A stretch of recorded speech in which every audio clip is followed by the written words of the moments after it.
Hello दोस्तों, स्वागत है आप सभी का हमारे इस चैनल पर। दोस्तों, हम लोग मध्यकालीन भारतीय इतिहास में आज तुर्कों के आक्रमण में मोहम्मद गौरी के बारे में पढ़ेंगे। इसके पहले वाले वीडियो में हम लोगों ने महमूद गजनबी के बारे में पढ़ा था। तो आज मोहम्मद गौरी को पढ़ेंगे और देखेंगे भारत में ये कहाँ कहाँ पर और किस किस टाइम पे आक्रमण करता है और कौन कौन से प्रमुख युद्ध लड़े। ये सारी चीज़ें इससे संबंधित जो भी हैं हम लोग देखेंगे। तो वीडियो में लास्ट तक बने रहिएगा, बहुत ही इम्पोर्टेंट वीडियो है।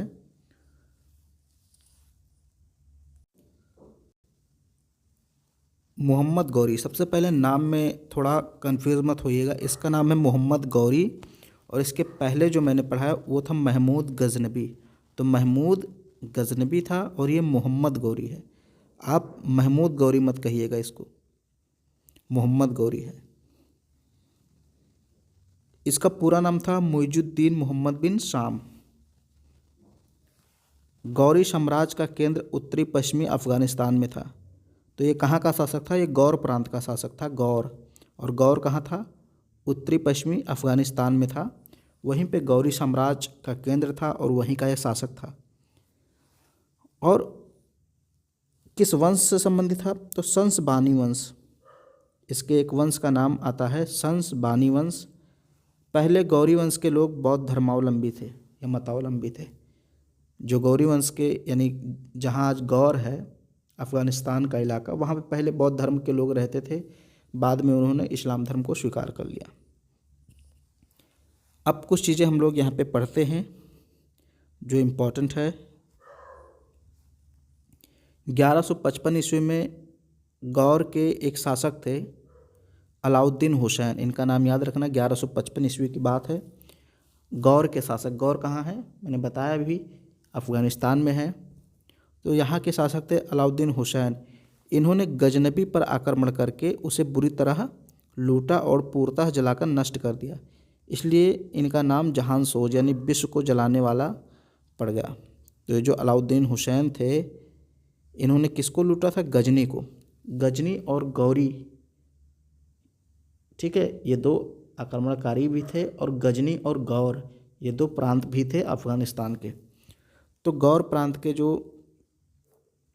शासक थे अलाउद्दीन हुसैन, उन्होंने गजनी को जीत लिया और उसको जलाकर नष्ट कर दिया। तो इसलिए अलाउद्दीन हुसैन को क्या कहते हैं? जहान सोज कहते हैं। जहान सोज का मतलब होता है विश्व को जलाने वाला।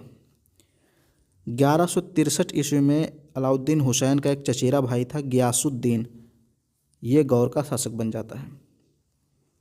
1163 ईस्वी में अलाउद्दीन हुसैन का चचेरा भाई गियासुद्दीन कहाँ का शासक बनता है? गौर का। गियासुद्दीन का एक छोटा भाई था जिसको शिहाबुद्दीन कहते थे और यही था मोहम्मद गौरी। ये 1173 में गजनी पर फिर से आक्रमण करता है और उसको जीत लेता है। गौरी का नाम शिहाबुद्दीन यानी धर्म का अंतिम लक्षण था। शिहाबुद्दीन का मतलब क्या होता है? धर्म का अंतिम लक्षण। तो ये गौरी का ही नाम था। और ये कौन था? गियासुद्दीन का छोटा भाई। गियासुद्दीन कौन था? अलाउद्दीन हुसैन का चचेरा भाई। गौरी यानी मोहम्मद गौरी की बात हो रही। ये स्वतंत्र शासक होते हुए भी स्वयं को अपने बड़े भाई गयासुद्दीन के अधीन मानता था। यानी 1173 में गौरी स्वतंत्र शासक बन गया था, लेकिन फिर भी अपने आप को अपने बड़े भाई गयासुद्दीन के अधीन मानता था। 1203 में जब गयासुद्दीन यानी गौरी के बड़े भाई की मृत्यु हो गई, उसके पश्चात गौरी ने स्वतंत्र शासक के रूप में मुइजुद्दीन की उपाधि धारण की। मिनहाज की तबकात नासरी में गौरी की भारत विजय का वर्णन है। तो गौरी ने भारत पर आक्रमण करके विजय प्राप्त की थी। इसका वर्णन कहाँ से मिलता है? तबकात नासरी से। तबकात नासरी किसने लिखा है? मिनहाज सिराज ने। अब मोहम्मद गौरी के भारत पर आक्रमण करने के कारण क्या थे, उद्देश्य क्या थे? तो पहला उद्देश्य क्या था? एक साम्राज्य का निर्माण करना यानी साम्राज्य स्थापना। फिर दूसरा था इस्लाम धर्म का प्रचार प्रसार करना। तीसरा उद्देश्य था धन प्राप्ति। और चौथा उद्देश्य था इसके बड़े भाई गयासुद्दीन से एक समझौता इसने किया था कि वह पूरब की ओर साम्राज्य विस्तार करेगा। एक वादा किया था, एक प्रॉमिस किया था अपने भाई से कि मैं पूरब की ओर विस्तार करूँगा। तो ये 4 कारण थे और मोहम्मद गौरी ने इन्हीं कारणों से प्रेरित होकर या इन्हीं उद्देश्यों से प्रेरित होकर भारत पर आक्रमण किया।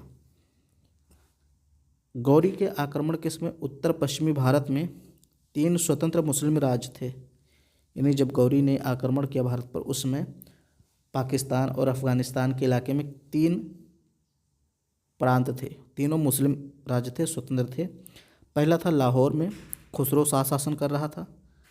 खुसरो शाह कौन था? ये खुसरो शाह जो था ये महमूद गजनबी का ही उत्तराधिकारी था।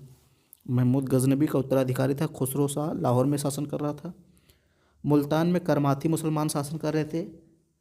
मैंने आपको बताया था करमाती मुसलमान कौन है, जब मैंने अरब आक्रमणकारी के बारे में पढ़ाया था, मोहम्मद बिन कासिम के बारे में पढ़ाया था, तो वहाँ मैंने बताया था जब मोहम्मद बिन कासिम आक्रमण करता है सिंध पर, तो सिंध और मुल्तान के क्षेत्र में कुछ मुसलमान, कुछ मुस्लिम स्थायी रूप से बस जाते हैं। उन्हीं को करमाती मुसलमान कहा गया। ये शिया धर्मावलंबी होते थे, यानी शिया मत को मानते थे। तो मुल्तान में करमाती मुसलमानों का शासन था। सिंध में सुमरा वंश ये सुन्नी थे, इनका शासन था। और लाहौर में खुसरो शाह यानी कि जो गजनी का उत्तराधिकारी था, उसका शासन था। फिर मैंने महमूद गजनबी के बारे में जब पढ़ाया था, तो वहाँ मैंने आपको बताया था कि वो खैबर दर्रे से आता है। महमूद गजनबी जो आया था वो खैबर दर्रे से आया है। और गौरी जो आता है, मोहम्मद गौरी, ये गोमल दर्रे से भारत में प्रवेश करता है। संसबानी वंश के मोहम्मद गौरी का भारत पर प्रथम आक्रमण कब होता है? 1175 ईस्वी में। कहाँ पर? मुल्तान पर। और यहाँ करमाती मुसलमान शासन कर रहे थे। तो याद रखिएगा, मोहम्मद गौरी का प्रथम आक्रमण भारत पर कहाँ होता है? मुल्तान। ये पाकिस्तान में है आज, लेकिन पहले जब भारत बटा नहीं था, यानी विभाजन नहीं हुआ था, तो पाकिस्तान भी भारत में ही आता था। तो पहला आक्रमण मुल्तान में हुआ था 1175 में। फिर 1178 में गौरी ने गुजरात पर आक्रमण किया और मूल राज द्वितीय के हाथों माउंट आबू के युद्ध में पराजित हुआ। माउंट आबू, ठीक है, ये राजस्थान में है। तो वहाँ पर 1178 ईस्वी में गौरी पराजित हो गया मूलराज द्वितीय के हाथों से। ये चालुक्य वंश का शासक था मूलराज द्वितीय। और मोहम्मद गौरी की ये पहली पराजय थी भारत में। इस युद्ध का नेतृत्व किसने किया? मूलराज द्वितीय की एक विधवा थी, विधवा माँ नायिका देवी। कहीं कहीं इसकी पत्नी भी बता दिया जाता है। तो ये नायिका देवी नाम याद रखिए, इन्होंने युद्ध का नेतृत्व किया था। नोट यहाँ पे है। 1178 ईस्वी में जब मूलराज द्वितीय की मृत्यु हुई, तो भीम द्वितीय शासक बना और भीम द्वितीय ने भी मोहम्मद गौरी को पराजित किया। 1179 ईस्वी में गौरी ने गजनी वंश यानी यामनी वंश के भारत में अंतिम शासक खुसरो शाह को परास्त कर लाहौर को जीत लिया। तो ये गजनी वंश का शासक था खुसरो शाह, यानी महमूद गजनबी, मोहम्मद नहीं बोलेंगे, महमूद गजनबी का उत्तराधिकारी था खुसरो शाह। ये लाहौर पे शासन कर रहा था। तो 1179 ईस्वी में मोहम्मद गौरी ने इसको हरा दिया और इस अभियान में जम्मू के राजा विजय देव ने गौरी की मदद की थी। ये 1179 की बात है। अब 1188 की बात करते हैं। 1188 में गौरी का यानी मोहम्मद गौरी का भटिंडा अभियान होता है और तबर हिंद के किले को जीत कर तराइन के प्रथम युद्ध की नींव पड़ जाती है। अब समझिए, यहाँ थोड़ा समझना है। ये 1188 और 89 की बात है। मोहम्मद गौरी कहाँ पे आक्रमण करता है? भटिंडा पे। भटिंडा को तबर हिंद भी बोलते हैं। तो यहाँ पर मोहम्मद गौरी आक्रमण करता है और इसको जीत लेता है, यानी भटिंडा का किला हथिया लेता है।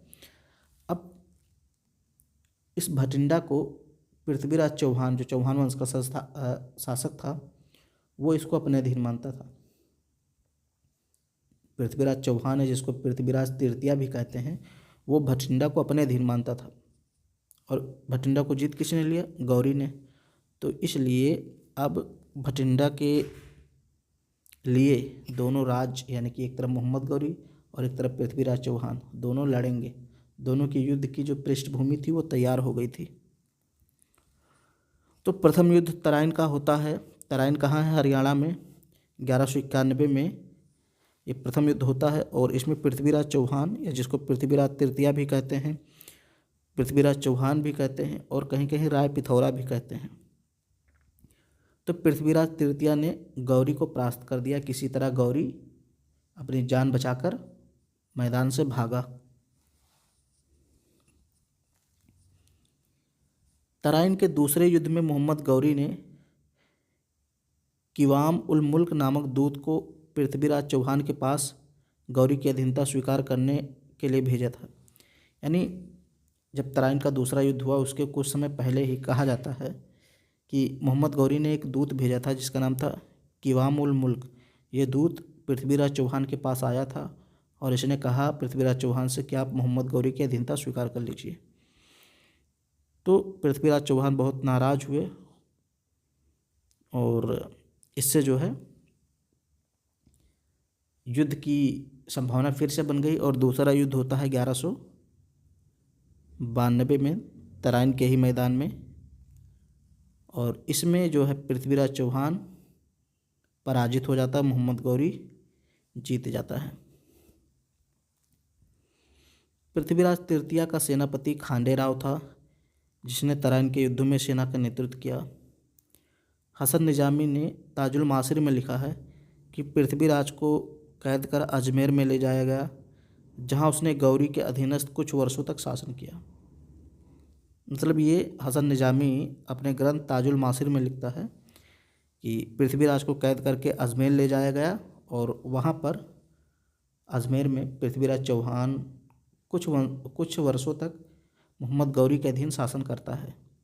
ऐसा इसलिए क्योंकि वहाँ से कुछ सिक्के मिले हैं और उन सिक्कों पर एक तरफ मोहम्मद बिन शाम लिखा है, दूसरी तरफ लक्ष्मी जी की चित्र बना है, उनकी मूर्ति बनी है। ये देखिए, हसन निजामी के इस कथन की पुष्टि संस्कृत ग्रंथ किशल विधि विद्युमंसान से भी होती है एवं पृथ्वीराज तृतीया के कुछ सिक्के भी पाए गए हैं जिस पर एक तरफ गणेश लक्ष्मी जी की मूर्ति या चित्र बना है, दूसरी तरफ मोहम्मद बिन शाम लिखा है।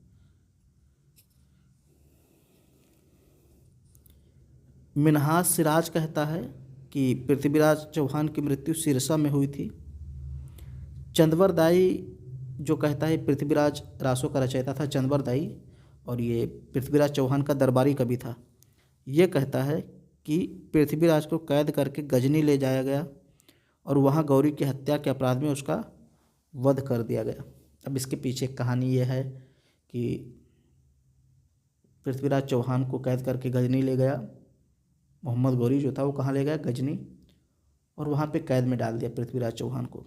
अब पृथ्वीराज चौहान को छुड़ाने के लिए इनके कवि चंदवर दाई गजनी जाते हैं और वहाँ पृथ्वीराज चौहान से मिलते हैं जेल में, और चंदवर दाई और पृथ्वीराज चौहान दोनों प्लान बनाते हैं कि कैसे मोहम्मद गौरी को मारा जाए।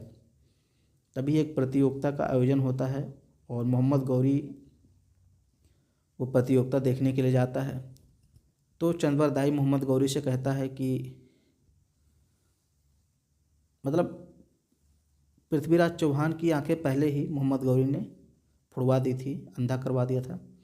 तो चंदवर दाई कहता है मोहम्मद गौरी से कि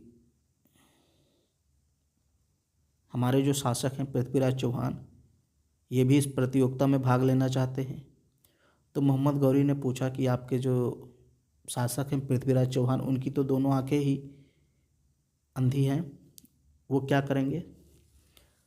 तो चंदवर दाई ने कहा कि भले ही हमारे शासक पृथ्वीराज चौहान की आंखें अंधी हो गई हैं, लेकिन फिर भी वो शब्द वेदी बाण चला सकते हैं, यानी वो बिना देखे ही सही सटीक निशाना लगा सकते हैं। तो मोहम्मद गौरी ने अनुमति दे दी कि पृथ्वीराज चौहान को मैदान में लाया जाए। तो प्लानिंग पहले ही हो चुकी थी कि मैं कौन कौन से शब्द बोलूँगा और कब आपको कहाँ पे तीर चलाना है। तो जब चंद्रवरदाई ने एक कविता बोला कि 4 बांस 24 गज अंगुल अष्ट प्रमाण, ता ऊपर सुल्तान मत चूको चौहान। जब ये बात चंद्रवरदाई ने बोला तो इससे पृथ्वीराज समझ गए कि सुल्तान यानी मोहम्मद गौरी कहाँ बैठा हुआ है, कितनी ऊंचाई पर बैठा हुआ है, कितनी दूरी पर बैठा हुआ है। और ये इस प्रकार अंदाज़ा लगाकर तीर छोड़ देते हैं और तीर सीधे मोहम्मद गौरी के सीने में जाकर लगती है और मोहम्मद गौरी की मृत्यु हो जाती है। बाद में पृथ्वीराज चौहान और चंद्रवरदाई दोनों एक दूसरे को तलवार से मार देते हैं। तो ये कहानी जो है इसका वर्णन पृथ्वीराज चौहान के जो दरबारी कवि हैं चंद्रवरदाई इसका वर्णन करते हैं अपने ग्रंथ पृथ्वीराज रासों में। तराइन का दूसरा युद्ध भारतीय इतिहास का निर्णायक युद्ध था। इस युद्ध के बाद उत्तरी भारत में तुर्की सेना स्थापित हो गई। गौरी के आक्रमण के समय कन्नौज का शासक गहड़वाल वंश का एक शासक था जयचंद। ठीक है, तो जब गौरी का आक्रमण हुआ उस समय कन्नौज का शासक कौन था? जयचंद। ये गहड़वाल वंश का था और ये उत्तर भारत में सबसे विस्तृत था गहड़वाल राज्य। मोहम्मद गौरी ने 1194 में चंदावर के युद्ध में कन्नौज एवं बनारस के गहड़वाल शासक जयचंद को पराजित किया एवं गहड़वाल सिक्कों पर भारतीय चिन्ह लक्ष्मी तथा नागरी लिपि को अपनाया। चंदावर इटावा जिले में यमुना नदी के तट पर स्थित है। अब इसी जयचंद की जो बेटी थी वो संयोगिता थी, जिससे जो है पृथ्वीराज चौहान को प्यार हुआ था। तो इसी जयचंद की बेटी थी संयोगिता। ठीक है, और इसी के चलते जयचंद और पृथ्वीराज चौहान एक दूसरे से जलते थे, ईर्ष्या करते थे। ईर्ष्या के और भी कारण थे। एक तो पृथ्वीराज चौहान फेमस थे और दोनों राजपूत थे, आपस में लड़ाई करते रहते थे, अपने साम्राज्य की सीमा बढ़ाना चाहते थे। तो दोनों कहीं ना कहीं एक दूसरे के रास्ते में कांटा थे। तो एक जलने का मुद्दा ये था, ईर्ष्या का मुद्दा ये था। दूसरा मुद्दा ये बन गया कि जब पृथ्वीराज चौहान संयोगिता को उठा ले जाते हैं तो इससे जयचंद को काफ़ी बेइज्जती का सामना करना पड़ता है। इससे भी जयचंद काफ़ी नाराज़ था, ऐसा कहानी मिलता है। तो कहीं कहीं ये भी बताया जाता है कि जयचंद ने ही मोहम्मद गौरी को दूसरे युद्ध में बुलाया था, यानी तराइन का जब दूसरा युद्ध हुआ उसका न्योता मोहम्मद गौरी को जयचंद ने ही दिया था और धोखा दिया था एक प्रकार से जयचंद ने पृथ्वीराज चौहान को। छल कपट, मोहम्मद गौरी को बुलाया और सारा षड्यंत्र बता दिया और इस प्रकार पृथ्वीराज चौहान हार गए। तो एक प्रकार से जयचंद ने गद्दारी की थी, दुश्मनों से हाथ मिला लिया था पृथ्वीराज चौहान को हराने के लिए, ये वर्णन मिलता है।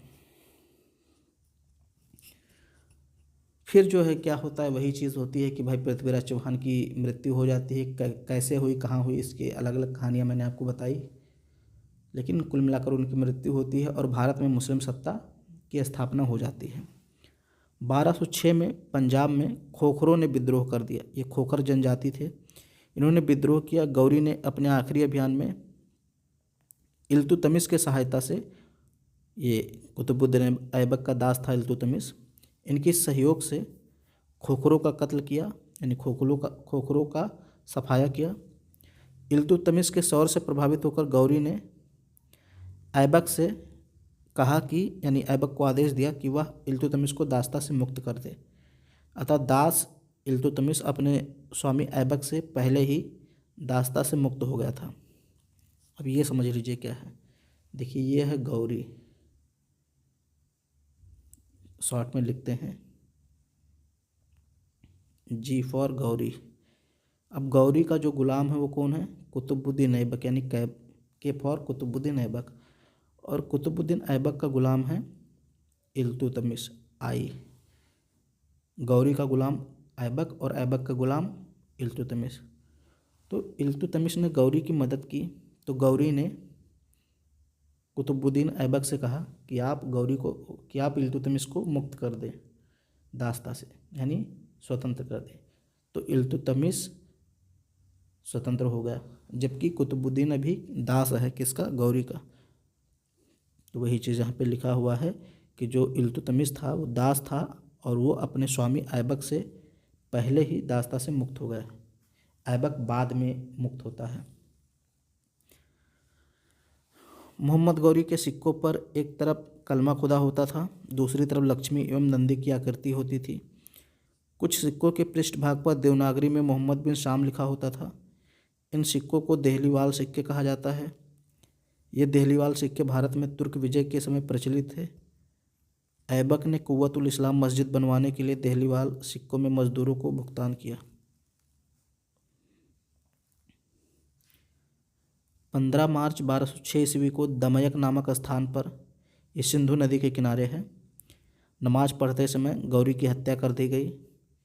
कुछ इतिहासकार इस हत्या का श्रेय खोखरों को देते हैं तो कुछ करमाथी जाति के शिया मुसलमानों को देते हैं।